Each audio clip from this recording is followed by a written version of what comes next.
चलिए अब हम लोग प्रिंसिपल्स ऑफ सैम्पलिंग के बाद में नेक्स्ट शुरू कर रहे हैं हाइपोथेसिस टेस्टिंग के बेस के लिए कॉन्सेप्ट एस्टीमेट और एस्टीमेटर का। आप देखिए बेटे, एस्टीमेट का मतलब क्या होता है? एस्टीमेट का मतलब होता है हमारा अनुमान, एक वैल्यू। जैसे मैंने कहा, मैं एस्टीमेट मैंने किया कि भाई मीन की वैल्यू क्या है, 10 है। ये मेरा क्या है, एस्टीमेट है कि एक्स बार क्या है, मेरा मीन है और मीन की वैल्यू कितनी है, 10 है। या मेरा मीडियन मैंने कैलकुलेट करा, मैंने कहा भाई मैंने एस्टीमेट करा है उसकी वैल्यू कितनी है, 30 है। This is estimate. एस्टीमेटर क्या होता है बेटे? Estimator is the formula for estimate. मतलब मीन जो मैंने कहा था कि मैंने एस्टीमेट किया है, अनुमान लगाया है कि मीन की वैल्यू है 10, ये तो मेरा 10 क्या हो गया, एस्टीमेट हो गया। जो मीन का फॉर्मूला है जिससे मैंने एस्टीमेट निकाला है, which is sigma x upon n, ये जो फॉर्मूला है बेटे, ये हमारा क्या बन जाता है, एस्टीमेटर बन जाता है। आई होप आपको ये वाली बात जो है वो समझ में आ गई होगी, है ना। नेक्स्ट देखिए, प्रिंसिपल्स के बाद में अब हम कर रहे हैं स्टेप्स ऑफ सिलेक्टिंग सैम्पल, कि सैम्पल को किस तरीके से सिलेक्ट किया जाता है, क्या क्या स्टेप्स होते हैं। सबसे पहला स्टेप क्या है, डिफाइनिंग पॉपुलेशन, कि हम लोग भाई पहले अपनी सबसे पहले क्या सेट करेंगे, सैम्पल तो बाद में सिलेक्ट होएगा, सबसे पहले तो हम क्या सेट करने वाले हैं कि हमारी पॉपुलेशन कौन सी है। मतलब जो हम लोग टॉपिक स्टडी करना चाह रहे हैं, जिसके बारे में इंफॉर्मेशन कलेक्ट करना चाह रहे हैं, उसमें हमारी पॉपुलेशन में कौन कौन लोग हैं। जैसे मान लो मैं स्टडी करना चाह रही हूँ लोगों की जो है एक्सपेंडिचर हैबिट्स, मैं लोगों के एक्सपेंडिचर हैबिट स्टडी करना चाह रही हूँ। तो अब एक्सपेंडिचर हैबिट स्टडी करने के लिए मेरी पॉपुलेशन में मैं किन लोगों को लूँगी?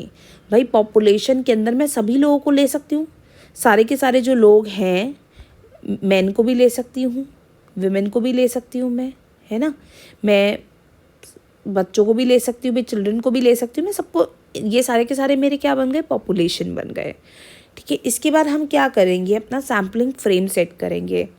मतलब हम लोग इंडिविजुअल सेट करेंगे, भाई पूरे के पूरे लोग को तो नहीं स्टडी कर सकते हम, सारी की सारी औरतों को, सारे के सारे आदमियों को, सारे के सारे बच्चों को, हम लोग इतने सब डेटा तो कलेक्ट नहीं कर सकते। तो अब हम क्या करने वाले हैं, अपना हम लोग कुछ लिस्ट बनाएंगे लोगों की, जिन लोगों को हम लोग स्टडी करेंगे, जिनसे हम लोग डेटा कलेक्ट करेंगे, उसे हम क्या कहते हैं, सैम्पलिंग फ्रेम बोलते हैं हम लोग, जिनसे हम लोग सैम्पल को सिलेक्ट करेंगे।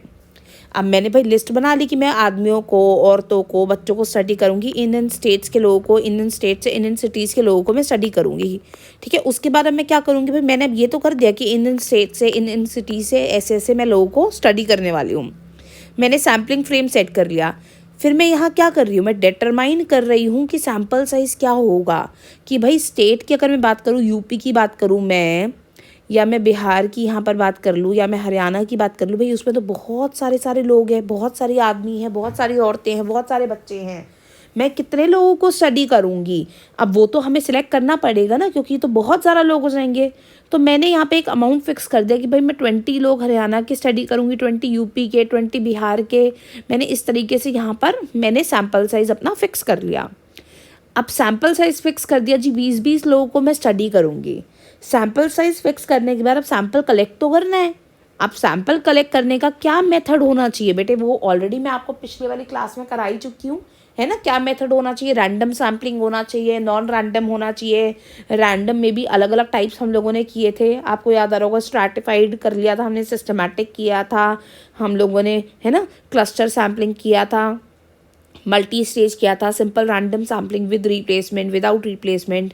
ऐसे ही नॉन रैंडम सैम्पलिंग के हमने टाइप्स किए थे, मेथड्स किए थे हम लोगों ने। कौन से किए थे, purposive sampling, convenient sampling, snowball sampling, quota sampling, judgmental sampling हम लोगों ने किया था, और सिक्वेंशियल सैम्पलिंग किया था। नॉन प्रोबेबिलिटी के अंदर हमने ये सारे मेथड्स किए थे। भाई अब कौन सा मेथड हम लगाएंगे सैम्पल को सिलेक्ट करने के लिए, कौन सा मेथड चूज़ करेंगे। मेथड चूज़ करने के बाद हम क्या करेंगे, फाइनली हम सैम्पल को कलेक्ट कर लेंगे। तो ये हमारा तरीका हो गया सैम्पल को सिलेक्ट करने का। ठीक है ना। अब यहाँ पर आप देखिए, मैंने एग्जाम्पल दिया हुआ है, यहाँ पे मैं दूसरा एग्जाम्पल मैंने दिया हुआ है। एग्जाम्पल क्या है, मान लो हम स्टडी करना चाहते हैं बोर्ड के एग्ज़ाम के पहले, 10th क्लास और 12th क्लास में आप लोगों को पता है बोर्ड का एग्ज़ाम होता है। बोर्ड क्लास के एग्ज़ाम के पहले कितना अमाउंट ऑफ स्ट्रेस है बच्चों को, स्टूडेंट्स को कितना स्ट्रेस है। अब मुझको ये स्टडी करना है। भाई 10th और 12th के बोर्ड के एग्ज़ाम्स जो हैं वो सारे बच्चों के हैं, सारे 10वीं 12वीं बच्चों के हैं। अब उसमें तो बहुत ज़्यादा लोग हुए, पॉपुलेशन में तो बहुत ज़्यादा लोग आ गए। अब इसमें मुझे क्या सेकंड स्टेप मेरा क्या है, सैम्पलिंग फ्रेम सिलेक्ट करना। सैम्पलिंग फ्रेम मतलब जो मैं सैम्पल सिलेक्ट करूँगी वो कहाँ से करूँगी, किससे करूँगी। तो भाई इतने सारे स्कूल्स हैं, इतने सारे स्कूलों में इतने सारे बच्चे हैं जो 10th और 12th में हैं, ये तो बहुत टफ हो जाएगा।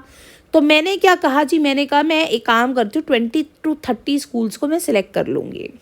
20-30 स्टूडेंट जो स्कूल्स हैं उनके स्टूडेंट्स को मैं सिलेक्ट करूँगी। तो मेरा सैम्पलिंग फ्रेम क्या हो गया कि ये जो स्टूडेंट्स हो गए इन 20-30 स्कूलों में से जितने भी बच्चों के 10th और 12th के बोर्ड के एग्ज़ाम्स हैं वो बच्चे मेरे क्या हो गए, सैम्पलिंग फ्रेम हो गए।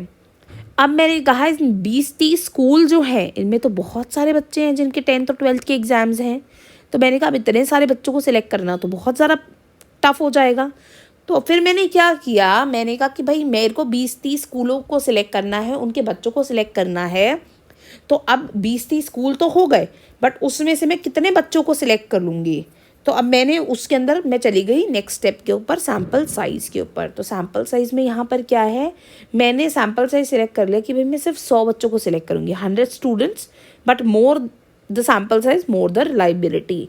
मैंने क्या कहा, मैंने कहा जी मैं 100 बच्चों को इन टोटल में 100 स्टूडेंट्स को स्टडी करूँगी।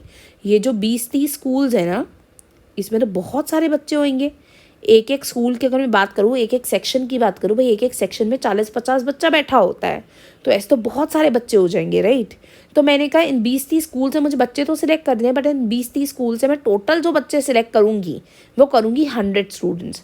बट बेटे हमने पहले भी इस चीज़ को स्टडी किया हुआ है कि जितना ज़्यादा सैम्पल साइज़ होगा उतना ज़्यादा हमारा जो आंसर है वो एक्यूरेट होगा, रिलायबल होगा, राइट।